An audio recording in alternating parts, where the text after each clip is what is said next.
Hello everyone, मैं doctor Swati Sharma English सूत्रा में आप सभी का स्वागत करती हूँ। कैसे हैं आप सभी?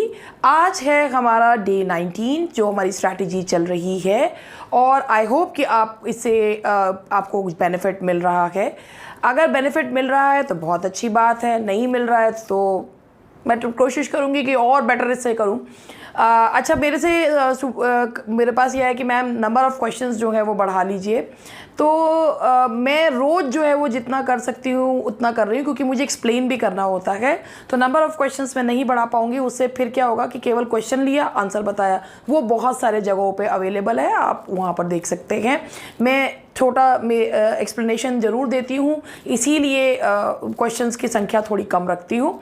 और बाकी आप लोग जो भी चीज़ें तैयार कर रहे हैं कि आप रिवाइज़ करते रहिए, उससे आपको काफ़ी हेल्प मिलेगी। ये नहीं कि जो डे 1 का है वो आप भूल गए। तो चलिए स्टार्ट करते हैं। आज की जो हमारी कोट है, your value doesn't decrease based on someone's inability to see your worth. कि आपकी वैल्यू, अगर कोई दूसरा आपकी वैल्यू नहीं देख पा रहा है, आपकी एबिलिटी नहीं देख पा रहा है, तो उससे आपकी कीमत कम नहीं होती है। बिल्कुल सही बात है। चलिए आज जो फर्स्ट जो है वो स्टार्ट करते हैं।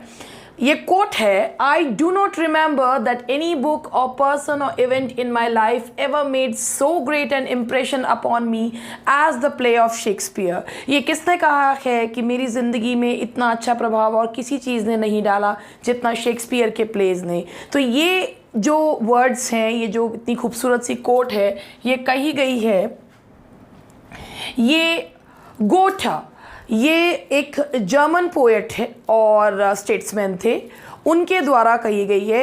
इनका जर्मन में जो प्रोनाउंसिएशन होता है that is different, but English में गोठा। तो ये जो है गोठा ने जो है ये कहा है कि मतलब कि उनका शेक्सपियर के प्लेज ने उनके दिमाग पर एक काफ़ी अच्छा इन्फ्लुएंस जो है वो छोड़ा है। दैट इज़ गोठा।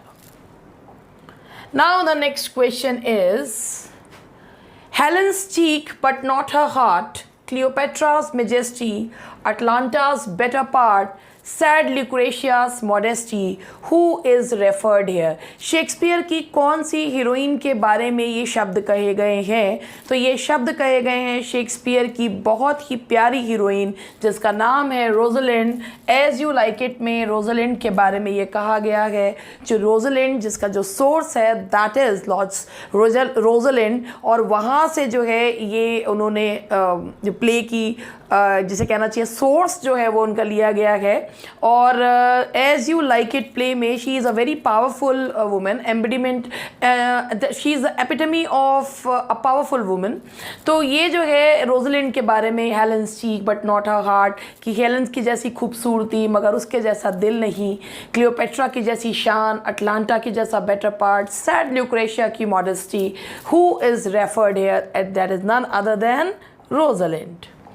Now the next question is, if after, पहले से ठीक कर देती हूँ, if after every tempest came such calms, अगर हर टेम्पेस्ट के बाद ऐसे शांति आती है तो मे the winds blow till they have woken death. ये लाइन्स हमें कहाँ देखने को मिलती हैं? ये लाइन्स हमें देखने को मिलती हैं ओथलो में। ओथलो में ये लाइन्स हमें देखने के लिए मिलती हैं जब ओथलो को भेजा जाता है एक आक्रमण को करने के लिए और जब वो पहुंचते हैं तो ऑलरेडी उनके जो सारे जो लोग हैं वो भाग चुके होते हैं। तो स्टोरी की डिटेल में इतना ना जाते हुए आपको बताऊं कि ये लाइंस जो हैं वो ओथलो में कही गई हैं। ओथलो जो कि जिसका जो हीरो है दैट्स अ मूर, जो उसका ही मैरीज डेस्डेमोना। और ये जो ट्रेजेडी है, सेक्सुअल जेलसी इसकी थीम है ओथलो की। Oh what a goodly outside falsehood hath। ये लाइंस किस में कही गई हैं कि भाई झूठ बाहर से कितना अच्छा होता है देखने में, तो ये लाइंस कही गई है एंटोनियो के द्वारा द मर्चेंट ऑफ वेनिस में। द मर्चेंट ऑफ वेनिस जब शेक्सपियर ने लिखी थी it was considered a comedy, but later on इसको ट्रेजिक कॉमेडी में जो है क्रिटिक्स ने माना। क्यों? क्योंकि ये इसमें ज्यूज़ के साथ एक बहुत ही पक्षपातपूर्ण व्यवहार किया जाता है और जो आखिरकार जो बेचारे शैलॉक के साथ बहुत ही ज़्यादा बुरा होता है। मैं बेचारा इसलिए कह रही हूँ क्योंकि जो उसकी लाइन्स है ना, hath not Jew eyes hath not Jew ears, तो if you prick us do we not bleed, if you tickle us do we not laugh, if you wrong us do we not avenge. तो ये जो lines है ना, इतनी प्यारी lines हैं और इसके बारे में ही ऐसा लगता है कि शेक्सपियर ने जो इसमें ज्यूज़ के बारे में लिखा है वो इतना ज़्यादा उनके बायस्ड जो है उनका एक नज़रिया था, तो इसीलिए ये प्ले को शुरू में कॉमेडी ही माना गया, but later on it is considered as a tragedy. तो ये लाइन्स हैं एंटोनियो की in the Merchant of Venice. Now the next question is She is a woman, therefore may be wood. She is a woman, therefore may be one. ये lines हैं Shakespeare की जो पहली tragedy है, that is Titus Andronicus, उसमें से ली गई हैं। टाइटस एंड्रोनिकस एक बहुत ही that is a tragedy, a blood tragedy.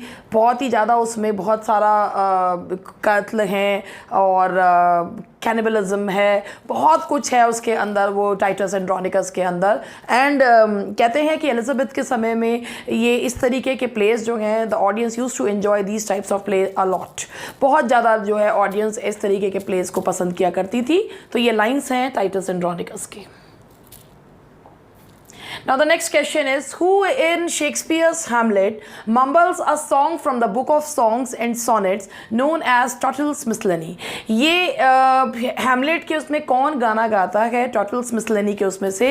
ये ग्रेव डिगर सीन, जो आपको पता भी होगा कि हैमलेट में कॉमिक रिलीफ देने वाला जो सीन है that is grave digger scene, जिसमें जो दो ग्रेव डिगर्स हैं वो ओफिलिया के लिए कब्र खोद रहे हैं। तो ये उसी में से one of the two clowns, एक जो है वन ऑफ द एक ग्रेव डिगर जो है वो एक सॉन्ग जो है गाता है। तो इसका आंसर है one of the two clowns a grave digger.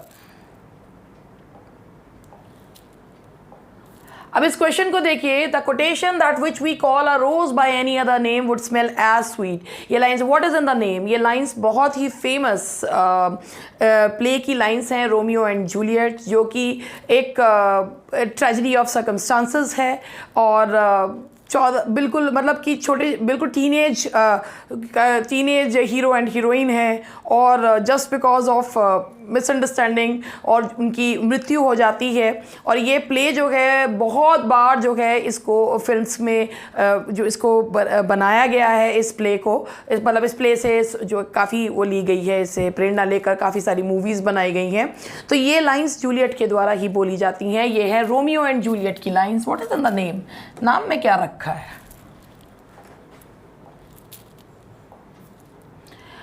But thoughts and slave of life and time's fool and time that makes survey of all the world must have a stop who says the following lines and where।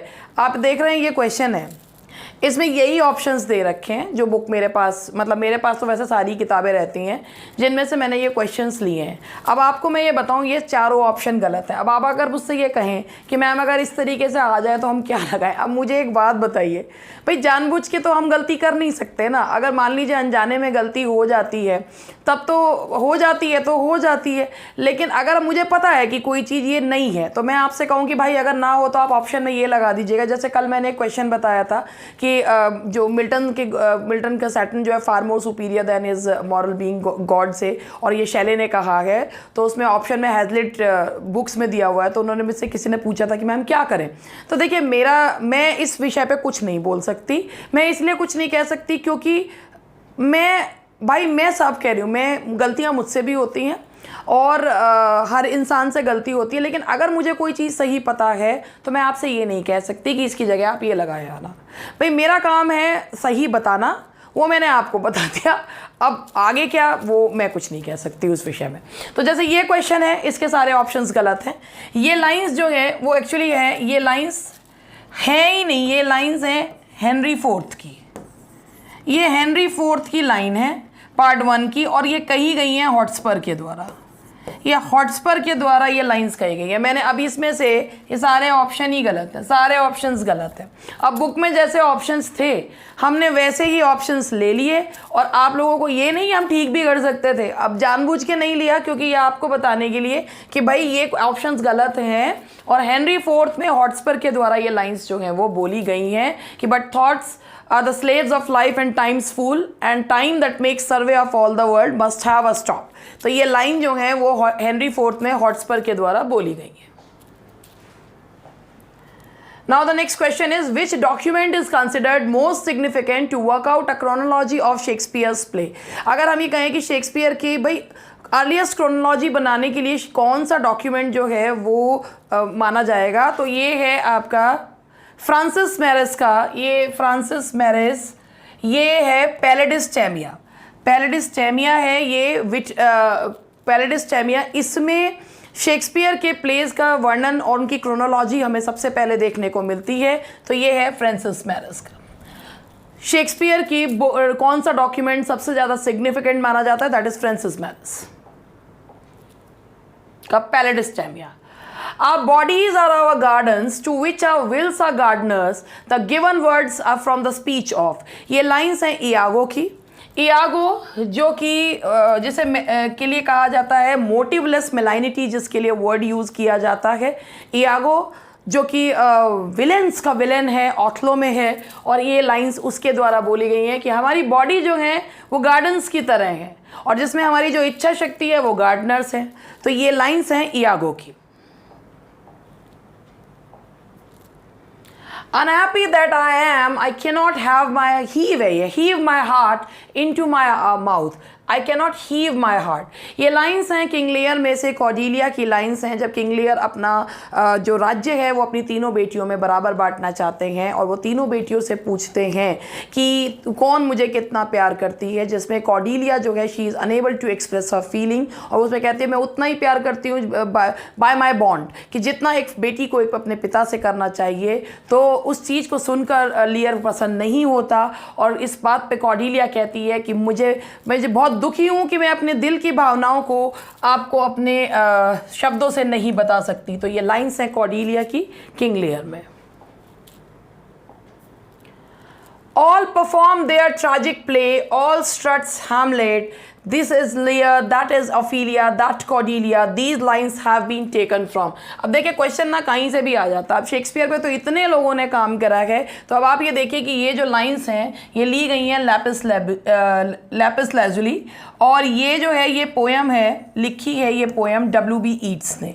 ये W.B. Yeats की poem है और उन्होंने इसमें ये lines जो हैं वो बोली हैं, all perform their tragic play, all struts Hamlet, there is Lear, that is Ophelia, that Cordelia. ये लैपिस लैजुली W.B. ईट्स के द्वारा लिखी गई पोएम में से ये लाइंस हैं। बताइए कहाँ से कुछ भी पूछा जा सकता है। और ऐसा नहीं है क्वेश्चंस मैंने अभी जो हैं मैंने बनाए हैं, ये क्वेश्चंस मैंने बुक्स में से ही लिए हैं। Shakespeare's Tubal has no connection with the Tubal Cain of the Bible. In which play do we find him? Shakespeare के जो ज्यू कैरेक्टर है जो पाया जाता है मर्चेंट ऑफ वेनिस में, जिसमें एक ज्यू कैरेक्टर है शाइलॉक और दूसरा ज्यू कैरेक्टर है ट्यूबल, जो शाइलॉक को उसकी बेटी के वेयर अबाउट्स के बारे में बताता रहता है। तो ये जो है हमें ट्यूबल जो कैरेक्टर पता चलता है, that is in the Merchant of Venice. Cupid is a dash in 12th night play. Actually Cupid वैसे तो रोमन गॉड है, लेकिन क्यूपिड जो है इसमें जो दिखाया गया है god of mind, god of mind के रूप में दिखाए गए हैं कि Cupid is a god of mind. 12th night में specifically he has shown as the god of mind. He is a Roman God.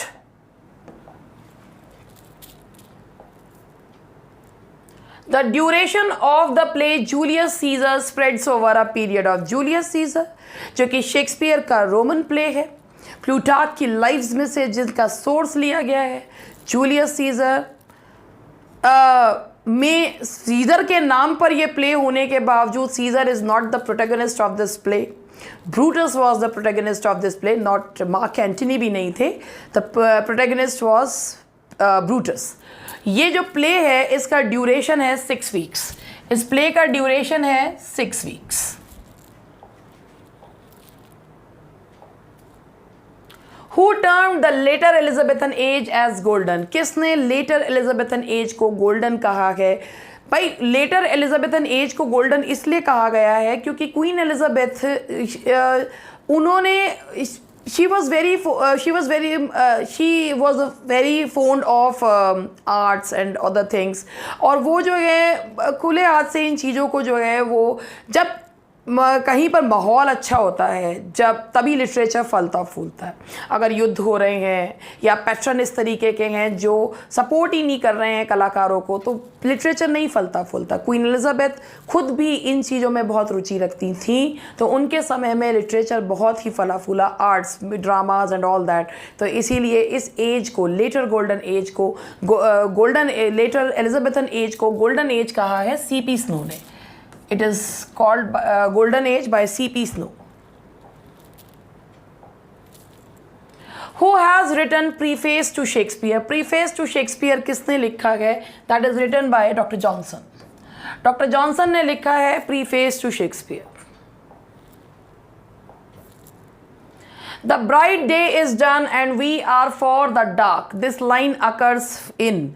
ये भाई अब समय जो है वो समाप्त हुआ, अब जो कुछ भी बचा है बुरे समय के लिए बचे हैं। ये लाइंस कहाँ मिलती हैं?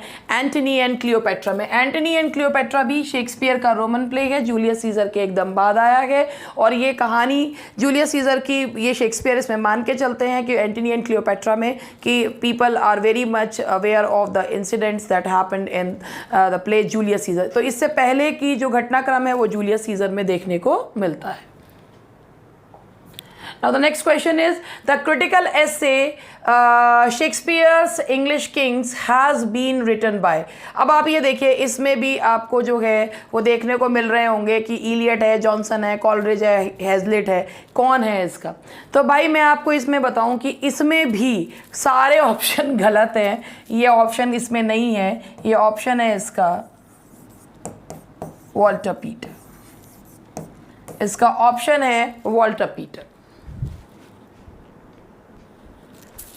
तो अब ये देखिए, आपको अगर आपको कहीं पर भी इस तरीके के क्वेश्चन जो हैं वो देखने को मिलते हैं, तो मैंने जानबूझ के इन ऑप्शंस को करेक्ट नहीं करा, क्योंकि मैंने बताने के लिए कि भाई ये आपको दिया हुआ होगा, इलियट है, जॉनसन है, कॉलरिज है, हैजलिट है, तो देखने वाले कहेगा भाई हो सकता है हैजलिट ने कहा हो सकता है भाई ये क्रिटिकल एस्से है।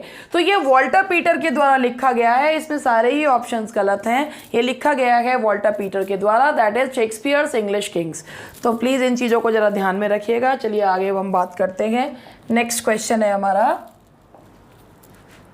What is the essence of drama in Shakespearean tragedy? Shakespearean tragedy में एसेंस क्या होता है, यानी कि उसका जो एसेंस है, तत्व क्या होता है? तो that is internal conflict. Internal conflict ही उसका जो है वो तत्व होता है। चलिए अब यहाँ तक हुए हमारे लिटरेचर के क्वेश्चंस। आई होप कि लिटरेचर के क्वेश्चंस आपको अच्छे लगे।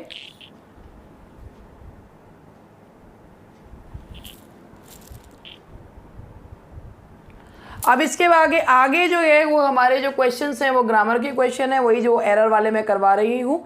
तो उसी क्वेश्चंस को आगे बढ़ते हैं। और ये देखिए, ये हैं हमारे मिक्स्ड एरर्स क्वेश्चन है, यानी कि मिले जुले क्वेश्चंस हैं। तो ये मिक्स, तो ऐसा लगता है मिक्स्ड अचार बेच रहे हो। With in an hours journey they will approach near Patna. कई बार कुछ लोगों को लग सकता है कि भाई आवर में भी हो सकती है, अपॉस्ट्रोफी एस तो केवल लिविंग बींग्स के साथ लगाते हैं। देखिए भाई, समय की यूनिट्स के साथ भी अपॉस्ट्रोफी एस लगाया जाता है। तो इस क्वेश्चन में गलती क्या है? इस क्वेश्चन में गलती ये है कि अप्रोच और नियर एक साथ नहीं लगाते, वो सुपरफ्लुअस एक्सप्रेशन माना जाता है। तो इसीलिए इसमें से अप्रोच और नियर में से एक लगेगा, इसीलिए ऑप्शन सी जो है वो आएगा। Approach, they will approach, they will be near Patna, they will approach Patna. तो दोनों में से कोई एक लगाइए, दोनों का यूज नहीं किया जाएगा। The PM said that it was, question number 2, the PM said that it was his decision and nobody could get it changed। आप देख रहे हैं कि इसमें and से दूसरा वाक्य जुड़ा और बीच में दोबारा से that लगाने की आवश्यकता नहीं थी क्योंकि ये एक सुपरफ्लुअस थिंग है और एंड से जोड़ दिया है। The PM said that, PM ने कहा क्या, it was his decision and nobody, और इसी को हमने आगे बढ़ाया है तो दैट लगाने की ज़रूरत नहीं है। तो ये हो गया, इसमें पार्ट कौन सा हो गया ये, and nobody could get it change, C part. Question number 3. The teacher forbade the students not to stage a walk out। अब आप खुद देखिए, forbade का मतलब ही होता है मना करना, किसी को कोई काम करने से रोकना। तो forbade में मना करना, रोकना, ऑलरेडी एक ये इसमें नॉट है तो इसके साथ नॉट का प्रयोग नहीं करेंगे। तो इसका आंसर है the teacher forbids the students to stage a walkout, कि भाई टीचर ने मना करा स्टूडेंट्स को वॉकआउट करने के लिए। Now the next question is the patient is comparatively better. अब आप ये याद रखिएगा, अगर रिलेटिवली या कंपैरेटिवली आ रहा है तो उसके बाद जो डिग्री लगती है वो पॉजिटिव डिग्री का यूज़ किया जाता है। तो यहाँ आएगा the patient is comparatively good या the patient is better today. आप इसमें कंपैरेटिवली के साथ यहाँ पर दोबारा से कंपैरेटिव का यूज़ नहीं किया जाता, या तो कंपैरेटिवली हटा दीजिए और नहीं तो बेटर की जगह गुड कर दीजिए।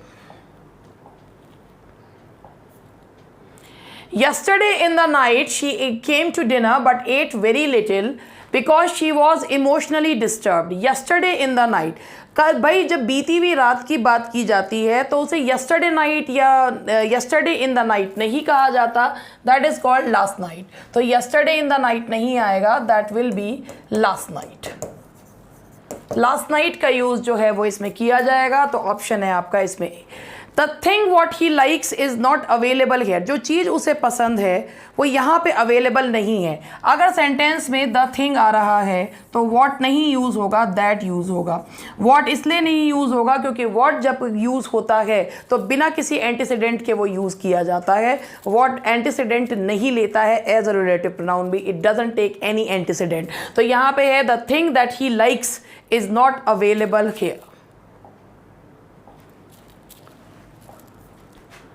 He asked me politely where I was going to and what I would bring for him। एक इसमें ये देखिए, he asked me politely where I was going and what I would bring for him। यहाँ पर ये to जो है वो सुपरफ्लुअस है क्योंकि ये याद रखिएगा कि यदि वर्ब पे सेंटेंस ख़त्म होता है तब हम उसके साथ कोई ना कोई प्रेपोजिशन लेते हैं उसको मीनिंगफुल बनाने के लिए या बहुत सारी अलग चीज़ें होती हैं उसके लिए। लेकिन अगर यहाँ बोल रहे he asked me politely where I was going and what I would bring for him, तो यहाँ टू लगाने की आवश्यकता नहीं है। ये तब होता कि जब वैसे भी गोइंग के साथ टू डेस्टिनेशन जब बताई जाती है तो टू का यूज़ किया जाता है। The next one is in Mumbai she came across with many of a friend. Came across अपने आप में ही एक है मिलना।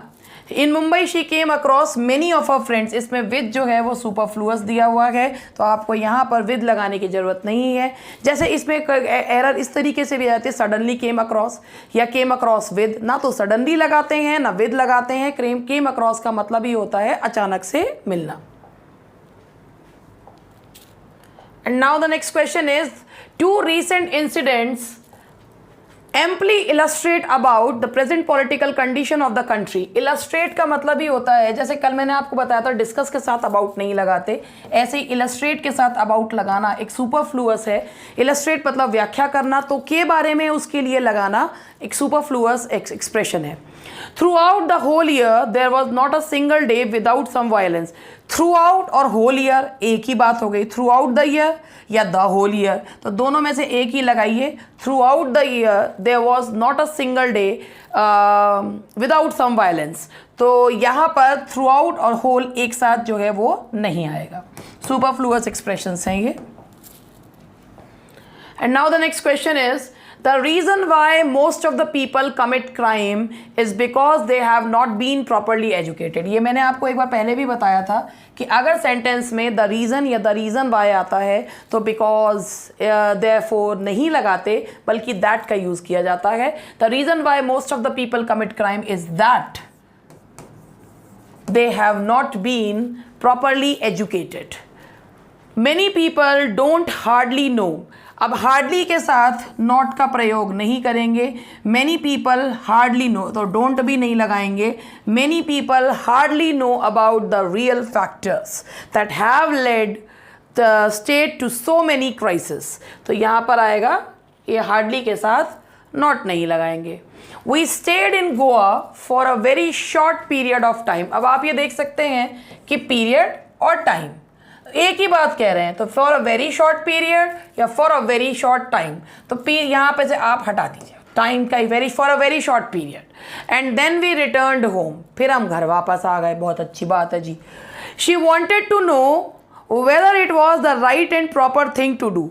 अब वही चीज़ है राइट और प्रॉपर थिंग, दोनों में से एक लगाइए। दोनों को साथ में लगाने की कोई ज़रूरत नहीं है। Whether it was the right thing to do या whether it was the proper thing to do, तो इसका आंसर है सी।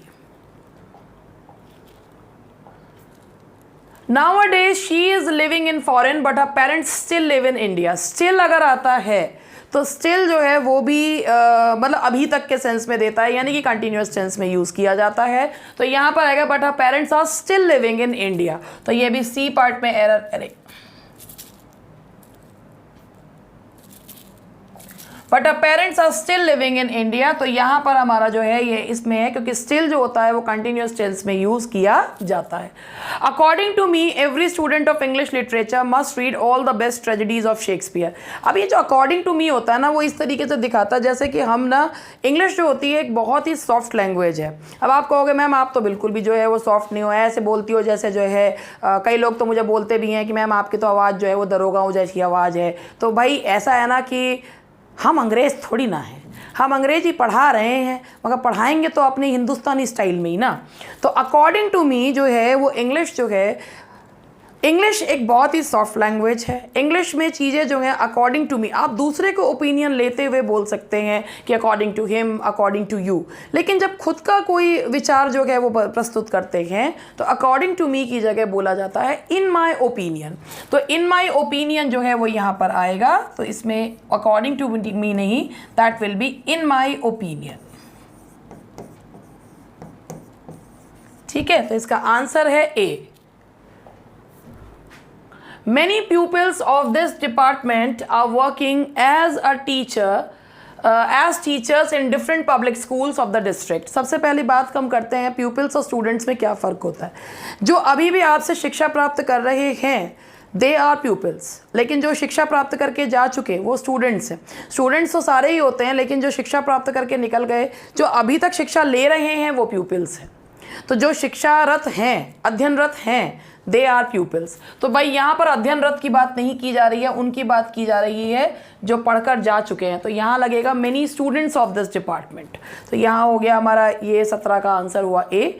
Now the question number 18, she was very friendly enough to help him when he was in distress. She was friendly enough, very की कोई आवश्यकता नहीं है, she was friendly enough, या तो आप करें शी वॉज वेरी फ्रेंडली और फिर उसके बाद वो नहीं, अगर इनफ आ रहा है तो उसके बाद टू जरूर लगेगा।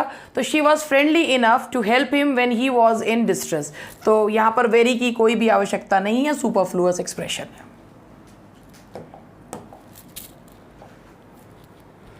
There is no place in the bus, bus में जगह नहीं है। जब किसी क्लोज चीज़ के अंदर किसी अंदर के स्थान की बात की जाती है तो ना प्लेस लगाते हैं ना स्पेस लगाते हैं, वहाँ पर लगाया जाता है room.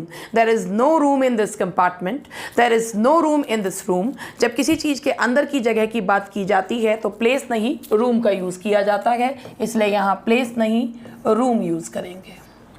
She ran as fastly as she could to win the race, but ultimately she lost. She ran as fast as। देखिए भाई, fast जो है ना वो अपने आप में एक एडवर्ब है।